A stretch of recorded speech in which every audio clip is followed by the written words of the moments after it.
All right, my name is Oliver Hargraves, and this is Information Seeking Behavior and AI. There's the agenda. Let's get through it and get to it. Information behavior is really just the way that people learn. First and foremost, they have to have a desire or a need to learn or else be taught.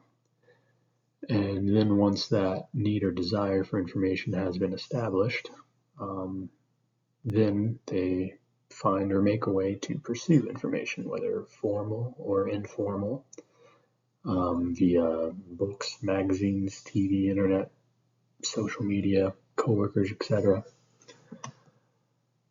Lastly, what they like to do, what they do once they have gained their information, whether or not they have acted on it. Choosing to not act after information is gained is still a choice. It's still a behavior. So once they act on it or not, how they incorporate it into their lives. Essentially, the effect of something learned is part of information behavior. How people seek, use, and interact with information. And interacting with information also includes storage, retrieval, and organization of the information. There's a lot of factors that go into how people seek, use, and interact with information, including cultural, environmental, age. It's pretty complex and very interesting. So here's the literature review. I'll be brief. This study was pretty interesting. Artificial intelligence, referred to as AI or LLMs throughout, is a humongous change to information behavior. And it's really only been around in the last few years. Not only are individuals using AI to their advantage, but many major companies and different government agencies throughout the world have implemented AI in different roles. This study was the role of using AI in customer relations. And in this one, and seemingly all of them, it seemed the theme really is, as long as the trust is gained from the AI to the user, to the interactors, then it works great and there's not really an issue. But the trust has to be there first. And that's what, they collected data from 315 organizational users on this, and that's what they came up with. In this study, in AI use in mobile banking apps, AI performed best when it was smart enough that the customers had trust in it.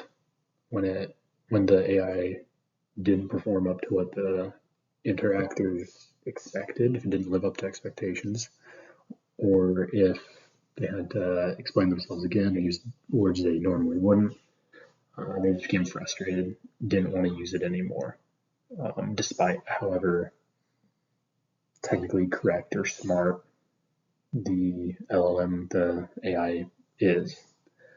But this one was a little flawed, but I'll get to that. This study from ChatGPT spanned from 19 to 23, 2019 to 2023, and found that there are three main categories that users do not trust AI with: entertainment, healthcare, and government. A lot of people were finding that this AI had altered jokes or art from the original, and people just did not trust AI with more serious matters from there, with healthcare or government. Definitely not as much as they trust people that they know, can talk to. This next study, the impact of artificial intelligence on the instructor and the student, was really cool, pretty interesting as well. It was very small. That was my biggest letdown of this. I wish it had been a larger study, but it was studying how it changed the interaction between students and instructors. Wow, I'm really going over time here. My apologies. This one was really important as well. This ended up creating an artificial intelligence literacy scale, basically seeing what people need to know to be able to properly use LLMs to their advantage, instead of just spouting random stuff, treating it like a Google search. It doesn't work as well if you treat it like that. Last study used 142 different articles, which studied user and AI trust. 5 main groups influence the trust: technological, organizational, contextual, social, and personal factors. Again, once they get the trust of the user, then it just flows. Critiques, there were just not a lot of sample sizes, and if there's just too many issues. Like one only had 12 students and 11 instructors, I think. That was just too small of a size to really be accurate. A lot of different modalities or methodologies. The designs were interesting as well. Just the limited scope was a big overall thing. The trend analysis summaries. Basically, AI is here. It's here to stay, and it's just gonna keep getting bigger and better.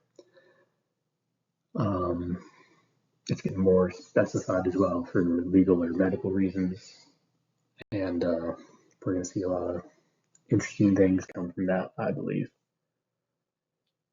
One of the big things that they were really doing throughout these studies is trying to make the AI more personable, so people weren't as gun shy about using it. Really, very, very interesting stuff. I really liked being able to spend time reading these studies. I wish I had more time, honestly. Yeah, AI is it's here to stay. Those are my references, and thank you very much. Hopefully I didn't ramble too much.